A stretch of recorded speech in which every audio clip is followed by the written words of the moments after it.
This morning's reading is a poem by American poet David Wagner. The title is Lost. Stand still.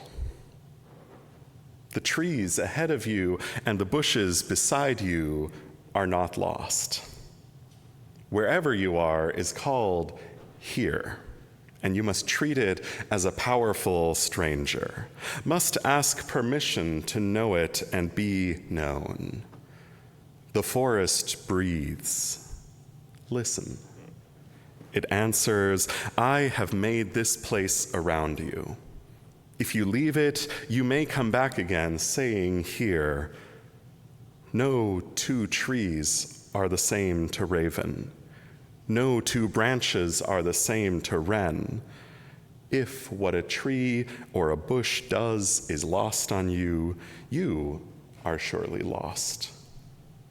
Stand still. The forest knows where you are. You must let it find you.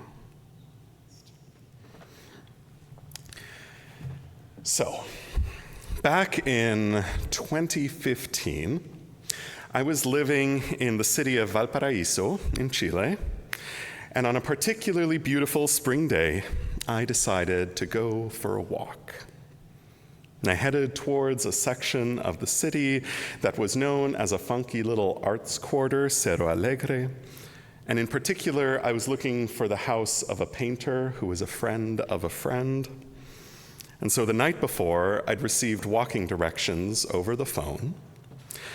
And as might be expected from an eccentric painter, a lot of the directions were a little vague. A lot of turn left at the green church, turn right at the rose garden type of directions.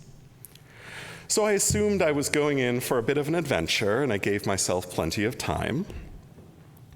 And one of the things that's a particular local charm in the city of Valpo is that there are thousands of stray dogs wandering the streets at all time. And if you're going somewhere, you're walking with purpose, sometimes one of them will just come up alongside you and walk with you, assuming that you know exactly where you're going, and they might as well join in. And so sure enough, about 5 minutes into my walk, a floppy-eared little tan dog trots up next to me, and we go off on our little adventure together.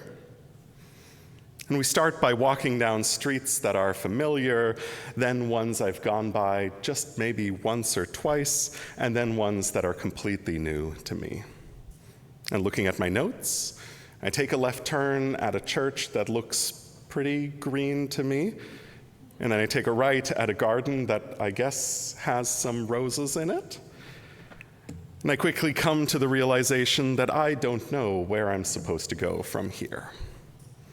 And so I come to a stop, and I look down at my walking companion, and the little floppy-eared face looks up at me, expectant and confused. And I realize that I am deeply and truly lost. And being lost is a very disorienting sensation. It hits you all of a sudden and then adds a layer of perception that makes you see the world very differently. And as I looked at this quiet little Chilean street, I felt like for the first time I was seeing it truly for what it was. I knew that there were trees leaning out of the gardens, but only in that moment did I realize how lush and green and beautiful they were, dappling the murals splashed on the concrete walls. And as I was walking by, I knew that the little alleyways to the left and the right led to courtyards and plazas, but only in that moment, the moment where I realized I was lost, did I notice the smells of cooking lunches wafting out of them. It was all there in the back of my mind when I was walking past, but in that moment, in my sudden out-of-placeness, it all rushed to the foreground. The way that we see the world when we are passing through it is very different from the way that we see it when we are stationary. And there's no feeling that can make you feel more abruptly stationary than the moment when you suddenly realize that you're lost.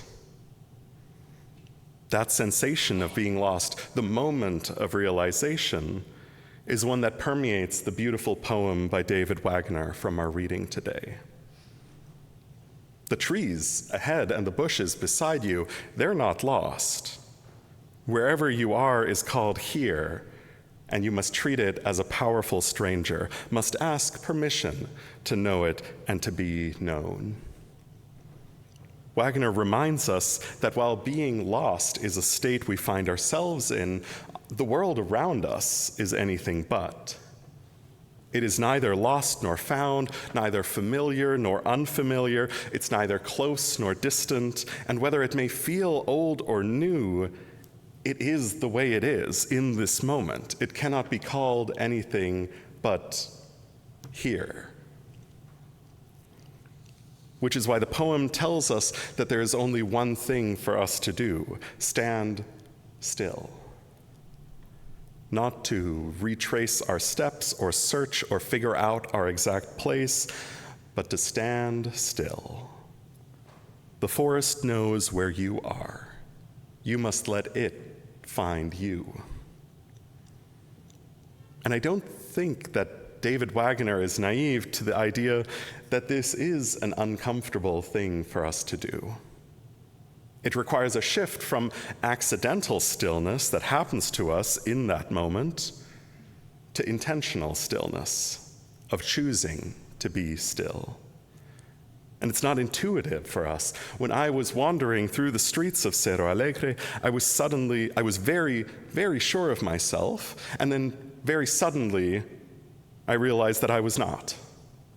And it's disorienting and uncomfortable, and I think the reason is because suddenly I wasn't going somewhere, I was somewhere. Much in the way that it feels like to arrive somewhere, except I wasn't anticipating it, and the place I'd arrived was unexpected. And for Wagner, that shift is important enough to treat that shift, that sudden stillness, not as something to observe passively, but as something to do intentionally, like a spiritual practice, to honor the immediate reality around us, rather than the dedicated desired destination that we were moving towards. And all this matters because I'm not here this morning to talk about being lost physically in the world. Although it can be a wonderful experience to be lost in a beautiful place, and from personal experience, I can highly recommend doing so with the floppy-eared little dog next to you. Unfamiliar roads are not the only places that we can feel lost. As a faith, one of the reasons we come together is to wrestle with questions or ideas so big or so complex that we cannot answer them on our own. As Reverend Marjorie Montgomery famously said, we gather in community to celebrate the glories and the mysteries of this great gift we call life. Questions about our place in the world. Questions about the nature of love and grace in the face of actions that are cruel and unjust. The big mysteries of life and death and all that lies in between. And these questions are all vast enough that it is easy to get deeply lost in them, just as in the twistiest and most obscure Chilean streets. And just as with a nice walking adventure, we take maps or directions of sorts. These are made up of the wisdom or ideas that we've heard from others, preconceptions, mental shorthands, preformed thoughts, existing philosophies. And with those in hand, we venture forth into unknown depths of these existential questions. And in this, I have never once failed to get lost. Despite leaning on the wisdom of renowned philosophers, theologians, thinkers as a starting point, for some reason, no one has actually figured out a quick and easy answer to the meaning of life. Instead, you have a similar feeling of realizing that you're suddenly lost. You stop. I realize I have no idea where I am. And with that feeling of being lost sinking in, suddenly the world looks so very different. And I'm left with more questions than I started with. So maybe part of the issue is that I went into this exploration of glories and mysteries with too many preconceptions. If we're just going to get lost in these explorations, then how about we just start being lost in the beginning? This is one of the ideas presented by the Zen Buddhist monk Shunryu Suzuki, who famously wrote, "In the beginner's mind, there are many possibilities. In the expert's mind, there are few." The implication here being what we know and what we think we know can be a direct barrier to those things we do not yet know. Another notable Zen Buddhist teacher, Song San, echoes this idea as well. But instead of saying that deep learning requires a beginner's mind, he calls it the don't know mind, explaining that a mind that is able to set aside dogma and preconception is still a mirror-like pond reflecting the world as it is, not warped or distorted. And to be clear, when I hear these words, I don't think that either of these writers are rejecting the idea of knowledge or knowing things.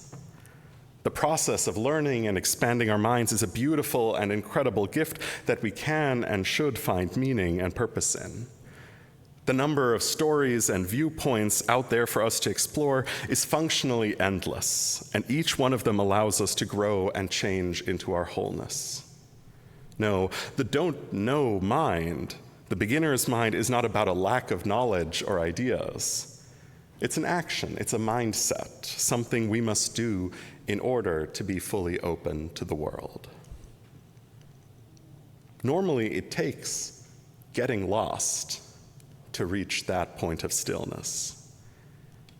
And in that sudden moment where we stop, we look around, and I mean really look around, and think to ourselves, where are we? In those moments, we see so much, hear so much, feel so much with all our senses. Leaning into life's deep questions with a don't know mind means not waiting to get lost, to look around with a sense of wonder. It's a call to begin lost, to look at life and the challenging questions that come with it with the openness of a beginner, with the stillness of someone who is just listening, with the humility of someone who thought they knew the way and realized they did not. And that's a vulnerable place to be. It's a natural defense mechanism to center that which we know over that which we don't. Being lost is not a sensation that is easy or desirable by nature. So to be able to lean into that wonder, that beauty of not knowing that being lost can offer, we first need to feel safe and held by those around us. Part of learning from being lost means being lost together. I keep using that word lost this morning because I think it's evocative. I love the imagery it conjures, but it does have a connection to feeling isolated or in solitude. But if we are to explore the big questions, the difficult questions, the complicated questions, then we can't do that alone. And we don't have to. Like the stray dog that was with me on my walk through the hills of Valpo, just the presence of another can be the thing that allows us that sense of wonder and beauty in being lost. As UUs, we are a covenantal community, drawn together not by shared belief, but by shared ways of being with each other. In other words, we're not committed to shared answers or destinations, but the promise to walk that road together wherever it leads. And that thought brings me hope. Because there are big questions and thoughts that need our care and attention. How do we seek justice in a world with unjust power structures? What response can we give in the face of actions that are overwhelmingly cruel or arbitrary? What does loving care look like in times of deep, deep grief? These are questions that are worth sitting with and thinking about deeply, because they get to the core of fundamental ideas of good, evil, purpose, the divine that is found in every one of us. And we will not find answers in simple dogmas and easy narratives. We will not find them if we set out map in hand with total confidence. No. If we want to celebrate the glories and the mysteries of this great gift of life, we must do so with eyes and ears and minds wide open, like someone lost, finding our way through a world that is suddenly so very present around us. The trees ahead and the bushes beside us are not lost. Wherever you are called is called here. And we are in this here and now together. May it be so.